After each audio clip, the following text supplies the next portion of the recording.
Bundoq ko'pda yering bor ekan, sotib uy ola qolmaysanmi? Ota-onam rahmatlidan qolgan bir dona shu quruq bo'lsa ham yer yodgorligim bor. Xudo o'zimni peshinamga Xudo xohlasa vatan berib qolar. Ukajon, Labbi opajon, men bitta yashab yurganing pochchinga hech ham yoqmayapti. siz uchun nima opa? Men aytib oilangiz tinchligi buzilishini xohlamayman. Bugun chiqib ketaman. Tayotgan xonani uydagilar remont qilib meni uylantirishmoqchi ekan. O'shanga men hijolatdaman. Keyin sana oldingda hojatxonaga chiqishga uyalayotgan ekan. Siz uchun nima akajon? Yigitning noni doim ko'chada. O'zi yuzini yorib qo'yib.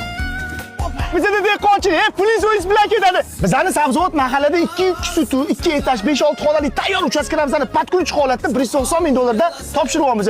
Suv, gaz, svet, hamma kommunikatsiyasi joyida. O'sha 5 ta 6 xonadan sotilib, o'sha egalar ko'chib kelishni boshlashdi. Sizlar bemalol xarid qilib ko'chib kelsanglar bo'ladi. Pulingiz bo'lmasa, o'z yuzga ham sig'mas ekansiz. Uchastkalaringiz yaxshi ekani, lekin bizga sal qimmatli qiladi. Bu hayotda yaqinlarning uyiga sig'maslikni o'zini boshidan o'tkazgan